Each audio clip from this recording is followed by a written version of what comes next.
प्रेग्नंतर आपलं पुन्हा एकदा स्वागत. आपण बघतोय की आता पुढच्या काही मिनिटांमध्ये बहुप्रतीक्षित राफेल विमान आता अंबाला मध्ये उतरणार आहेत. सुखोई विमानांचं कवच या राफेलला असलेलं आपल्याला पाहायला मिळत आहे. भारतीय सामरिक ताकद वाढवणारं हे राफेल विमान, ही थेट दृश्य आपण बघतोय. सुपर फायटर राफेल विमानांची पहिली तुकडी आज भारतामध्ये दाखल होते. एकीकडे ही दोन दृश्य आपण बघतोय. एकीकडे ही राफेल विमानं येतानाची दृश्य आहे, तर दुसरीकडे अंबालामधली ही दृश्य आहेत. सुपर फायटर राफेल विमानांची प्रतीक्षा अखेर संपलेली आहे. आता काही मिनिटांमध्ये राफेल विमानं अंबाला एअरबेसवर पोहोचणार आहेत. राफेल विमानांची पहिली तुकडी आज थोड्याच वेळामध्ये अंबाला एअरबेसवर पोहोचेल. याच पार्श्वभूमीवर अंबाला एअरबेस जवळच्या 3 किलोमीटर अंतरावर कडेकोट सुरक्षा व्यवस्था तैनात करण्यात आलेली असून संपूर्ण परिसरावर ड्रोन उडवण्यास सुद्धा बंदी घालण्यात आलेली आहे आणि लष्कराचं पूर्णपणे नियंत्रण या संपूर्ण भागावर आहे. 3 लढाऊ तर 2 प्रशिक्षित अशा 5 राफेल विमानांची पहिली तुकडी आज अंबाला एअरबेसवर थोड्याच वेळामध्ये पोहोचते आहे. पूर्व लडाखमध्ये भारत चीनमधील झालेल्या संघर्षाच्या पार्श्वभूमीवर ही लढाऊ विमानं भारत चीन सीमेवर तैनात करण्याबाबत चर्चा सुरू असल्याची सुद्धा माहिती आपल्याला मिळते. ही दोन्ही दृश्य आहेत. एकीकडे अंबाला एअरबेसची दुसरे दृश्य आहे, तर दुसरीकडे ज्यांची प्रतीक्षा आतापर्यंत होती ही फायटर प्लेन राफेल दिसत आहेत.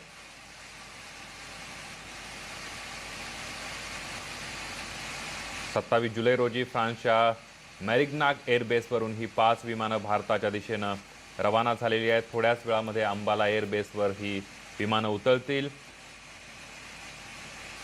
सप्टेंबर 2016 मध्ये फ्रान्ससोबत झालेल्या करारामध्ये भारतानं सुमारे 58,000 कोटींमध्ये 36 राफेल विमानं खरेदी करण्याच्या करारावर स्वाक्षरी केल्या आहेत आणि त्यातली पहिली तुकडी जी आहे राफेल विमानांची ती आज पोहोचती आहे. ही थेट दृश्य आहेत अंबाला एअरबेसची आणि त्यासोबतच राफेलचा प्रवास आपल्याला या दृश्यांमध्ये दिसतोय. सुखोईचं सुरक्षा कवच राफेल असल्याचं आपल्याला पाहायला मिळत आहे. पहिली तुकडी आज येते. फेब्रुवारी 2021 पर्यंत भारताला राफेलची 36 विमानं भारतीय हवाई दलाच्या ताफ्यामध्ये दाखल होणार आहेत. एक मोठं सामर्थ्य जे आहे, सामर्थ्यामध्ये मोठी वाढ या राफेलच्या समावेशानंतर भारतीय वायुदलामध्ये असणार आहे. हवेतून जमिनीवर 60 किलोमीटरपर्यंत अचूक निशाणा साधणाऱ्या विमानांमुळे भारतीय हवाई दलाच्या सामर्थ्यामध्ये मोठी भर पडणार आहे. अनेक विशेषता आपल्याला राफेलच्या सांगता येतील. सामरिक बळ जे आहे ते मोठं वाढणार आहे.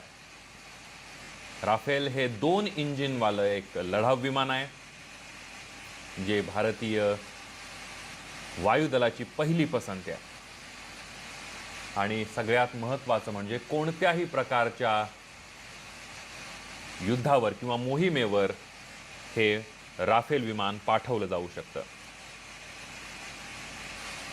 दुसरा महत्त्वाचा मुद्दा म्हणजे राफेलमध्ये अत्याधुनिक सगळी जे हत्यार म्हणतो, ज्याला आपण वेपन्स म्हटलं जातं आर्मीच्या भाषेमध्ये, ते सगळे असणार आहेत. आणि मेटेअर मिसाईल सुद्धा राफेलमध्ये असणार आहे. सगळ्यात महत्त्वाचं म्हणजे भारताच्या सामर्थ्यामध्ये आणि सामरिक ताकदीमध्ये मोठी वाढ करणारं हे विमान आहे. त्याचबरोबर याचा जो वेग आहे तो अतिशय वेगवान आहे. म्हणजेच प्रति तास 2130 किलोमीटर याचा वेग असल्याचं कळत आहे. आणि जमिनीवरून आकाशामध्ये मारा करण्यासाठी, आकाशामधून जमिनीवर मारा करण्याची 60,000 फूटच्या उंचीपर्यंत हे मारा करू शकतं. 60 किलोमीटरपर्यंत हे मारा करू शकतं आणि त्यामुळे संपूर्ण भारतवासियांसाठी आणि भारतीय लष्करासाठी अभिमानाची आणि तितकीच महत्त्वाची बाब आहे. ही 2 दृश्य बघतोय. अंबाल्याचा एअरबेस आहे, तर दुसरीकडे भारतीय हवाई दलामध्ये समाविष्ट होण्यासाठी येत असलेली राफेल विमान आहे. 3 लढाऊ तर 2 प्रशिक्षित अशा 5 राफेल विमानांची पहिली तुकडी अंबालाच्या एअरबेसवर पोहोचते आहे. सुपर फायटर राफेल विमानांची अखेर प्रतीक्षा आता संपलेली आहे. पुढच्या काही मिनिटांमध्ये ही विमानं आता अंबाला एअरबेसवर उतरणार आहेत। याच पार्श्वभूमीवर अंबाला एअरबेसवरच्या जवळपास 3 किलोमीटर अंतरावर कडेकोट सुरक्षा व्यवस्था तैनात करण्यात आलेली आहे आणि फोटो काढणे असेल किंवा चित्रीकरणाला मनाई करण्यात आलेली आहे। ड्रोन उडवण्याला सुद्धा मनाई करण्यात आलेली आहे। या 5 राफेल विमानांमध्ये 3 लढाऊ तर 2 प्रशिक्षित अशी 5 विमानं आहेत आणि पूर्व लडाखमध्ये भारत चीन मधल्या संघर्षाच्या पार्श्वभूमीवर या सगळ्या समावेशाला खूप महत्त्व प्राप्त झालेलं आहे। 27 जुलैला फ्रान्सच्या मॅरिग्नाक एअरबेसवरून ही 5 विमानं भारताच्या दिशेने रवाना झाली। हा करार जर आपण बघितला तर जवळपास 36 विमानांचा करार करण्यात आला होता 2016 मध्ये फ्रान्स सोबत आणि ही सगळी विमानं जी आहेत ती 2021 पर्यंत भारतीय हवाई दलाच्या ताफ्यामध्ये सहभागी होतील। जवळपास 58,000 कोटी रुपयांचा हा करार होता आणि त्यातली पहिली तुकडी जी आहे 5 विमानांची ती आता थोड्याच वेळामध्ये अंबालाच्या एअरबेसवर उतरणार आहे।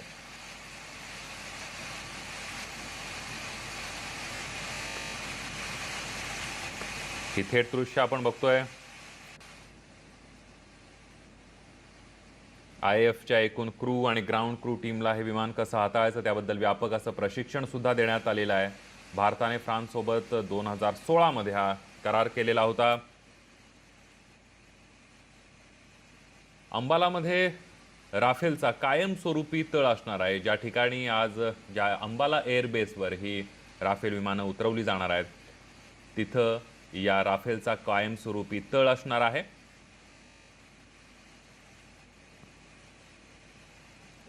भारतीयांसाठी अतिशय महत्त्वाची राफेल फायटर विमानांच्या आगमनाला आता फक्त काही मिनिटं उरलेली आहेत। राफेल भारताच्या हवाई यादीमध्ये दाखल झाले आणि थोड्याच वेळामध्ये काही मिनिटांमध्ये ते आता अंबाला बेसवर उतरणार आहे। नौदलाने राफेलच्या वैमानिकांना हॅपी लँडिंगच्या शुभेच्छा सुद्धा दिलेल्या आहेत। UAEच्या अल थक्रा बेसवरून उड्डाण केल्यानंतर राफेलच्या तुकडीनं पश्चिम अरबी सागरामध्ये तैनात असलेल्या भारतीय नौदलाच्या INS कोलकाता या युद्धनौकेबरोबर सुद्धा संपर्क साधलेला आहे। तो मेसेज जो होता तो सुद्धा आपण आपल्यापर्यंत पोहोचलेला होता। या सगळ्यामध्ये आपण बघितलं तर भारतीयांसाठी आणि भारताच्या इतिहासासाठी लष्कराच्या इतिहासासाठी ही अतिशय महत्त्वाची बाब आणि महत्त्वाची घटना असल्याचं म्हटलं तर वावगं ठरणार नाही।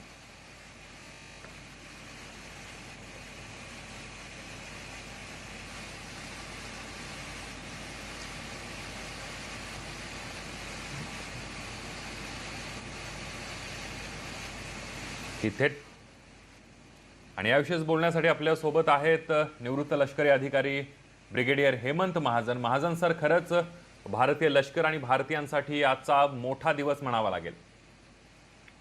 हो नक्कीच, ही जी 5 राफेल विमानं आता अंबालाला येऊन पोहोचलेली आहे यामुळे हवाई दलाची युद्ध क्षमता वाढेल।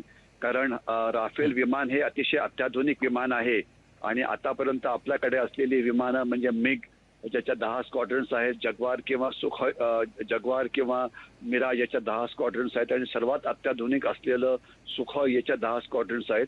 तर हे जे विमान आहे हे सुखोईच्या सुद्धा पुढचं आहे आणि पाकिस्तान किंवा चीनकडे अशा तोडीचं कुठलंही विमान नाही। तर त्याच्यामुळे हे विमान पाकिस्तानच्या आणि चीनी विमानापेक्षा नक्कीच चांगलं आहे। आणि एवढंच नाही तर याच्यावरती अनेक अशी क्षेपणास्त्रे बसवलेली आहेत की एक हवेमध्ये मार करण्याकरता 300 किलोमीटर दूरवरती तुम्ही शत्रूचं विमान उद्ध्वस्त करू शकता। याच्याशिवाय जमिनीवरती 150 ते 200 किलोमीटर दूरवरती तुम्ही ते एक क्षेपणास्त्र, त्याचं नाव विसरतोय मी, ते फायर करून तुम्ही ते ते टार्गेट हे बर्बाद करू शकता। आणि याचा जो पल्ला आहे हा एवढा मोठा आहे की चीनचे जे तिबेटमध्ये जेवढे पण मोठे टार्गेट आहेत, म्हणजे चीनी कॅन्टॉनमेंट असो की चीनी दारुगोळ्याचे डंप असो की चीनी ब्रह्मपुत्रा नदीवरती चीनचे असलेले पूल असो किंवा त्यांचे रणगाडे किंवा हे असो, हे सगळे त्यांच्या पल्ल्याच्या आत आहेत। तर त्याच्यामुळे तिबेटमधलं आता कुठलेही टार्गेट चीनचं भारताच्या हवाई दलापासून सेफ नाही म्हणजे। आणि याच्याशिवाय हे एक अष्टपैलू विमान आहे जे म्हणजे 4-5 कामं एकच विमान करतं. म्हणजे हवेत शत्रूच्या विमानापासून आपलं रक्षण करणं ते काम उत्तम प्रमाणे करतं. मग शत्रूवरती जर बॉम्ब टाकायला जायचं असेल त्यांच्या बॉम्ब जिथे त्यांचा बॉम्बचा स्टॉक आहे तिथे ते काम करू शकतं. रणगाडे किंवा चिलखती गाड्यांवरती जर क्षेपणास्त्र फायर करायचं असेल तर ते पण काम करू शकतं. हवेत टेहळणी करायची असेल तर ते पण करू शकतं.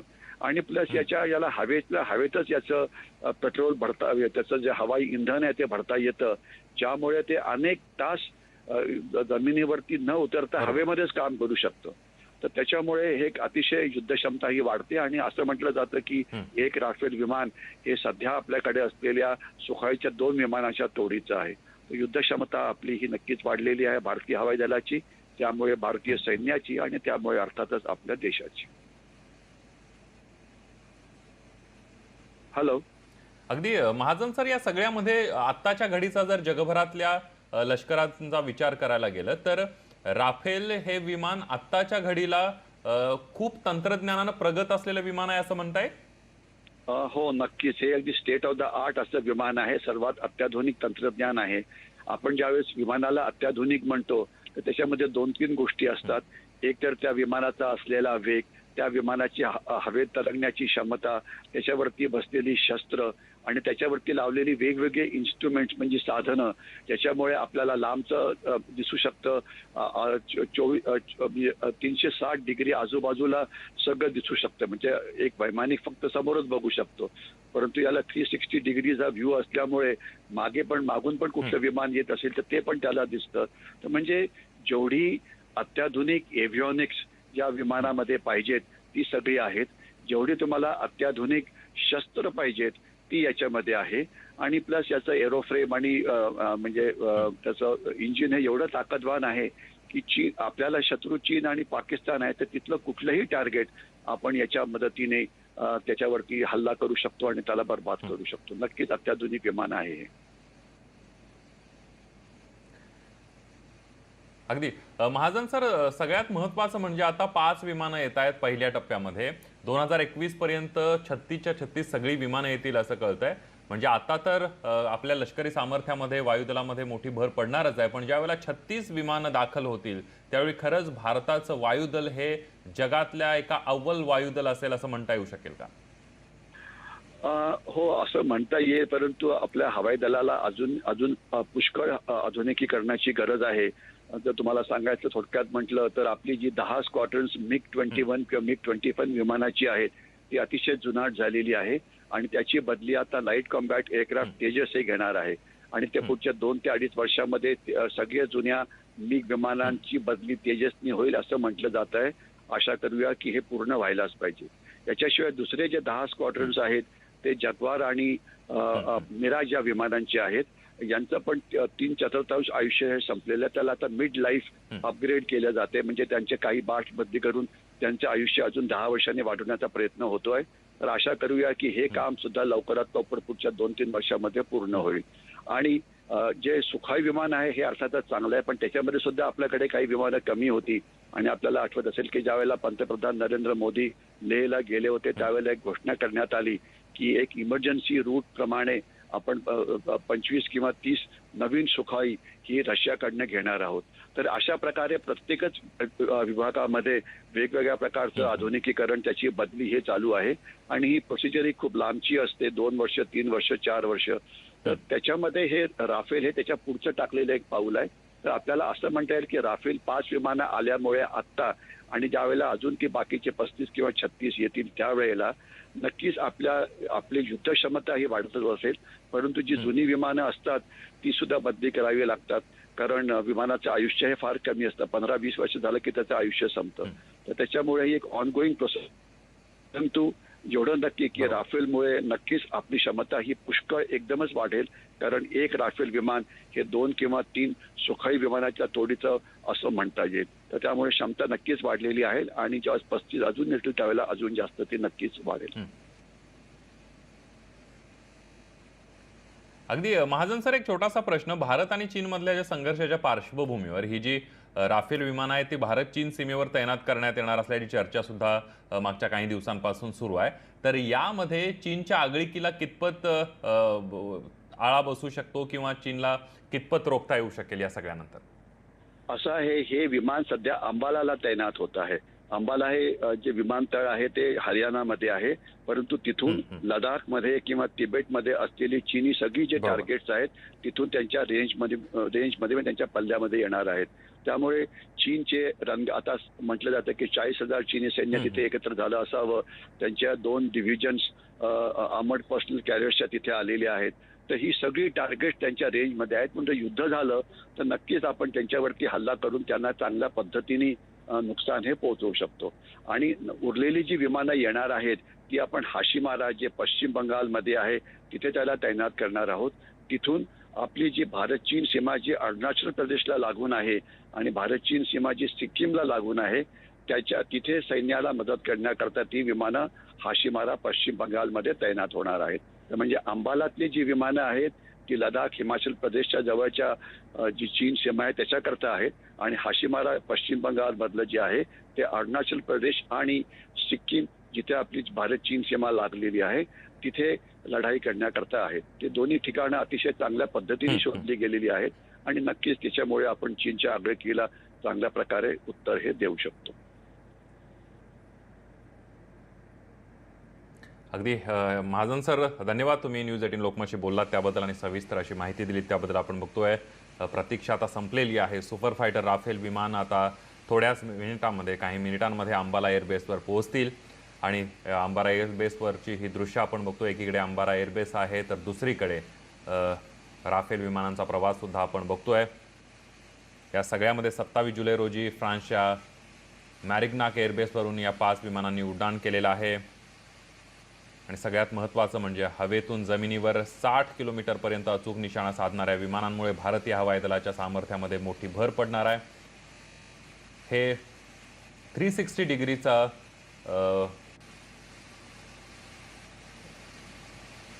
जो ॲक्सेस आहे तो सगळा वैमानिकाच्या हातामध्ये असणार आहे आणि त्यामुळे फक्त समोरच नाही तर आजूबाजूनं पण होत असलेल्या हल्ल्याला सुद्धा हे विमान रोखू शकतात. आपल्यासोबत ब्रिगेडियर हेमंत महाजन होते आणि त्यांनी जी माहिती दिली, अतिशय महत्त्वाची अशी माहिती दिली की कशा पद्धतीनं हे राफेल विमान 2 ते 3 सुखोई विमानांचं काम हे एक राफेल विमान करू शकतं. म्हणजे त्याच्यामध्ये ताकद किती असते याचा अंदाज आपल्याला येऊ शकेल. हरियाणामधल्या एअरबेसवर थोड्याच वेळामध्ये हे उतरणार आहे. नौदलानं राफेलच्या वैमानिकांना हॅपी लँडिंगच्या शुभेच्छा सुद्धा दिलेल्या आहेत. या सगळ्यामध्ये UAEच्या अल धक्करा बेसवर उड्डाण केल्यानंतर राफेलच्या तुकडीनं पश्चिम अरबी सागरामध्ये तैनात असलेल्या भारतीय नौदलाच्या INS कोलकाता या युद्धनौकेबरोबर संपर्क सुद्धा साधलेला होता आणि पुढच्या काही मिनिटांमध्येच आपली प्रतीक्षा संपणार आहे. भारताच्या हवाई हद्दीमध्ये तर राफेलनं प्रवेश केलेलाच आहे. आता थोड्याच वेळामध्ये ते अंबाला एअरबेसवर सुद्धा उतरणार आहे आणि अंबाला एअरबेसवरच राफेलचा कायमस्वरूपी तळ असणार आहे. या सगळ्यामध्ये आता भारतीय लष्कराचं, भारतीय हवाई दलाचं सामर्थ्य जे आहे ते नक्कीच वाढणार आहे. 2021 पर्यंत 36 राफेल विमानं आता भारताच्या ताब्यात मिळणार आहेत आणि एकंदरीत जर बघितलं तर 2016 मध्ये हा करार झालेला होता फ्रान्स बरोबर. 58,000 कोटींमध्ये 36 राफेल विमानं खरेदी करण्याच्या करारावर स्वाक्षरी करण्यात आली होती. 30 लढाऊ विमानं तर 6 प्रशिक्षण देणारी विमानं या करारामध्ये समाविष्ट आहेत. राफेलची पहिली तुकडी 5 विमानांची येते. त्यामध्ये 2 विमानं ही प्रशिक्षणासाठी आहेत. फेब्रुवारी 2021 पर्यंत भारताला राफेलची 36 विमानं मिळणार आहेत. 5 राफेल लढाऊ विमानं अखेर आता भारतामध्ये दाखल होतील. अंबालाच्या एअरबेसवर त्यांचा कायमचा तळ असणार आहे. आपण बघतोय मागच्या काही दिवसांपासून चीन आणि भारतामध्ये थोडासा तणाव निर्माण झालेला लडाखच्या सीमेवर आणि त्यामुळे अशी सुद्धा चर्चा होती की लडाखच्या सीमेवर ही तैनात केली जाऊ शकतात. पण आता हेमंत महाजन यांनी ज्या पद्धतीनं माहिती दिली की हरियाणामधल्या ज्या अंबाला एअरबेसवर ही राफेल विमानं कायमस्वरूपी त्यांचा तळ असणार आहे. तिथून जर लडाखची सीमा बघितली तर या राफेलच्या माऱ्याच्या अंतर्गतच येणारे आहेत. यानंतर एक छोटासा ब्रेक घेऊन पुन्हा परतूया, पहा फक्त न्यूज 18 लोकमत.